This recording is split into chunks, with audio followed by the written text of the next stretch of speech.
पाकिस्तान की खारजा पॉलिसी में अहम कदम। 2 दहाइयों बाद पाकिस्तान और रूस करीब आ रहे हैं। वज़ीर आज़म इमरान खान 3 रोज़ा दौरे के लिए रूस जा रहे हैं। वज़ीर खारजा शाह महमूद कुरैशी ने नया दिन में अहम तरीन दौरे की तस्दीक कर दी। बताया इमरान खान मॉस्को में सदर प्यूटिन से मिलेंगे, 2 तरफ़ा ताल्लुकात मजबूत करेंगे। रूसी सरमायाकारी के इम्कानात भी रोशन।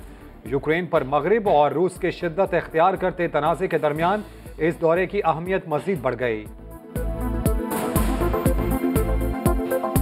अब वजीर आजम को दावत दी गई है और इंशाअल्लाह अल्लाह के फजल करम से वो मॉस्को तशरीफ ले जाएंगे और सदर प्यूटिन से उनकी मुलाकात होगी और मुझे उम्मीद है कि उस मुलाकात में नई राहें इंशाअल्लाह निकलेंगी। सऊदी अरब से अहम मेहमान की आमद। वज़ीर दाखिला शहजादा अब्दुल अजीज बिन सऊद बिन नाइफ का 1 रोज़ा दौरा पाकिस्तान। वज़ीर आज़म इमरान खान और सदर मुमलिकत से मुलाकातें करेंगे। वज़ीर दाखिला शेख रशीद से भी मीटिंग शेड्यूल है। सऊदी अरब में कैद पाकिस्तानियों की रिहाई के मामले पर भी बात होगी। हुकूमत को अपने करतूतों की वजह से खौफजदा होना चाहिए। महंगाई आसमान से बातें कर रही है। करप्शन के रिकॉर्ड टूट गए। ये मैं नहीं, ट्रांसपेरेंसी इंटरनेशनल की रिपोर्ट कह रही है। ऑपोजिशन लीडर शहबाज शरीफ की तनकीद। सहाफ़ी ने हुकूमत के घर जाने का सवाल किया तो बोले, हमारी पूरी कोशिश है। ये तो लेकिन हमारी अपनी पूरी कोशिश है। नून लीग की सेंट्रल एग्जीक्यूटिव कमेटी का इजलास अपोजिशन लीडर शहबाज शरीफ की ज़ेर सदारत आज होगा। पीपल्स पार्टी की जानिब से पेश की गई तजावीज़ ज़ेर गौर आएंगी।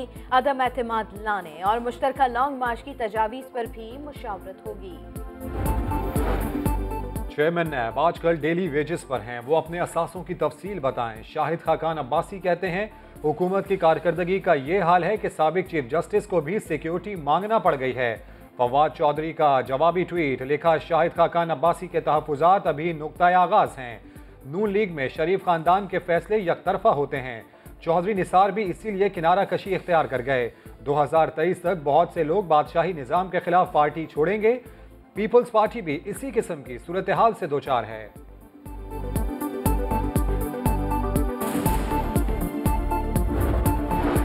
साबिक वज़ीर आज़म नवाज शरीफ के खिलाफ नई नैब फाइल खुलने को तैयार। नवाज शरीफ के दूसरे दौर में जापान से मिले फंड्स कहाँ गए, किन मंसूबों में इस्तेमाल हुए। नैब का रिकॉर्ड के लिए वजारत मनसूबाबंदी से राब्ता। कर्ज उतारो मुल्क सवारो अकाउंट की भी जांच पड़ताल की जाएगी।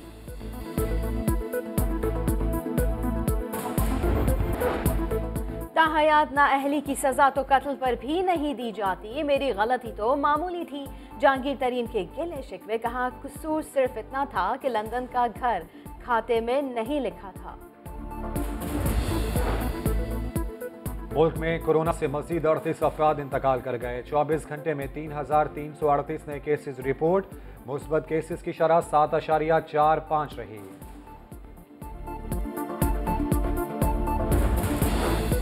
सिंध हाईकोर्ट का गार्डन वेस्ट में गैर कानूनी 9 मंजिला अलजन्नत रॉयल रेजिडेंसी को गिराने का हुक्म।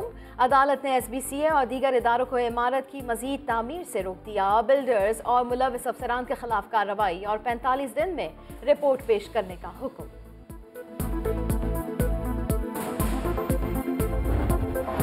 कराची के बर्न्स रोड फूड स्ट्रीट पर सड़क की बंदिश के खिलाफ केस। अदालत बरहम, रिमार्क्स दिए, रोड बंद करने की क्या मंतक है, किसने बंद किया रोड। किसी रिहायशी को अस्पताल जाना हो तो कैसे जाएगा, क्या वहां के मकीनों का मौकिफ लिया।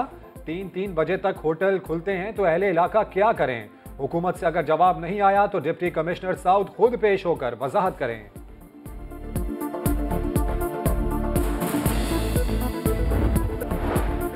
शाहरुख खान ने लता मंगेशकर की मैयत पर दुआ पढ़कर फूका तो कुछ कमअक्लों ने इसे थूकना समझ लिया। सोशल मीडिया पर तूफान उठा दिया। ऐसे में समझदार लोग किंग खान की हिमायत में सामने आए और कुन जहनों को फूकने और थूकने का फर्क बताया। शाहरुख खान की दुआ में उठे हाथ और उनकी मैनेजर पूजा डाडलानी के जुड़े हुए हाथ असल सेक्युलर भारत करार दिया। एक न्यूज एंकर ने थूकने का मुद्दा उठाया तो कॉलर ने खूब आईना दिखाया। बाबर 11 फतह को तरस गई। होम ग्राउंड पर कराची किंग्स को मुसलसल 5वीं शिकस्त। इस्लामाबाद यूनाइटेड ने 42 रन से हरा दिया। यूनाइटेड के कप्तान शादाब खान की शानदार बॉलिंग 4 विकेटें हासिल की। हैं।